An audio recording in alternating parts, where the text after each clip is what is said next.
Welcome to the Gloves Are Off Overtime Edition. I'm Moses Woldu. I'm pleased to be joined by these two fine gentlemen, Greg Buchanan. Hey, Moses. And Kris Molle, a CPCA driver looking to make it to the championship dash come Sunday. Hey, Moses. All right, we're ready for this one. We'll end off where we couldn't get to, and of course you guys are anticipating this question. The rapper Drake, of course, got fined the other day.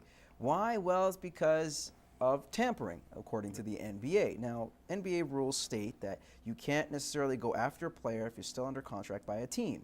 So in this case, as innocent as it was, Drake had a concert in Toronto. Ended up happening was Kevin Durant, the league MVP, was there. Kevin Durant has one more year left with Oklahoma City. So after that, he's a free agent, could go anywhere he wants. I don't think it was much of a ploy, as in, you know what, this is a great city, this is my home, you're a friend, you're in a concert. How awesome would it be if you want to be in Toronto? And then the fans started chanting, you know, KD, and they were excited, his initials, you name it. So with that said, the NBA fined the Raptors $25,000. Of course, Drake being the league ambassador, he's employed by them somewhat. So is this something or nothing? $25,000. What, are you kidding me? That's like $50 to Drake. It's like, oh, here you go. Yeah. You know, I spend that on tips at the end of the night. You know, it's tongue-in-cheek, but at the same time, Drake's got to watch what he's doing. I run a junior B hockey team, and if I come out on TV just as a joke saying, you know, this player and that player, come our way, I get in a load of trouble. So I think Drake's got to watch what he says. So what you're saying is you want somebody else to say it. So yeah, like exactly. Kris Molle saying, you know what? I know a guy who's really good. His name's Greg Buchanan. You might want to play for his team. There you go. You can do that for me, Kris. No, but is it something or nothing? No, definitely. You got to watch what you say, because you're still carrying that motto, or you're representing that team. So you can't, whether it's harmless or it is or not, it's still, you got to represent your team, right? So I feel proper actions were taken. Are you a Drake fan? Yes, no. I liked him in Degrassi. You know, his singing careers, whatever. So. Hey, well, is getting the money, so that's what matters. He's been successful business-wise. Let's move on to the Toronto Blue Jays. I know they lost big time to the Seattle Mariners, 11-1. Still about a game and a half back of a wild card spot, but still they're in contention. However, they have some injuries. Brett Lawrie being one of them. Seems like a Band-Aid now. A guy who's good defensively, but what can he do as well, other than be on the designated, injury list?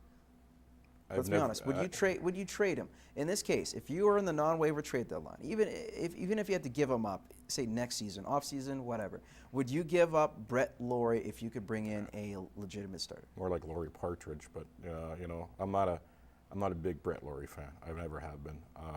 I think he's overrated. Defensively, he's good though, right? Defensively, he's good. Offensively, with the bat, he's suspect at best at times. You can find another glove out there. You know what? What are you going to get for him? That's the thing. You know what? If you're not going to get anything for him, you might as well hold on to him. Would you trade him? Probably. Like, how long do you wait, like with injuries and that, and sometimes just cut your losses, no matter how good he is or not. Cut your losses and move on. Try to get some fresh blood in there, and which is unfortunate. You hate to do it, but it's part of the business. It's a sport, right? All right. Well, we'll go to this last one. Andrew Wiggins. Another first overall Canadian draft pick. There's a lot of rumors he's going to go to Minnesota. Now, there's stories that he told his former university coach, Bill Self, that I want to go to Minnesota. I want to start there because I think it'll be better for me for my development. I don't know how you're going to take this. As you say, you know what, he's just given up. He demands a trade, whatever. But is this a smart move for a young man that knows he's going to be behind LeBron James or the shadow of him? And I think it's better for his career to be away from LeBron James than it is to play with him. Well, it kind of sounds like he's a kid that wants to be in there, and he wants to be the star of the team. He wants to get the minutes. He wants to play, in the vital parts of the game. And if he goes to and stays in Cleveland, he's not going to see that. And who knows when he will until LeBron leaves. So here's an opportunity for him. He may be on a team that's not going to contend like Cleveland, but at the same time, he's going to be the man in Minnesota. Should he stay or should he go? Is he right to say I want to go to Minnesota?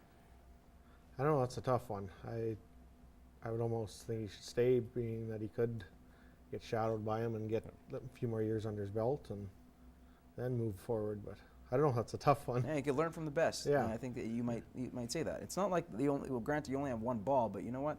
You could put him in the positions as a number 2, as a shooting guard. But is he going to be satisfied with that? And it sounds like he won't be satisfied.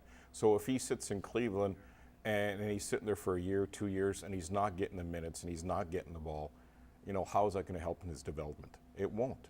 He's better off going to Minnesota, develop it more as a star, and, you know, 2-3 years, he will be a star in the NBA.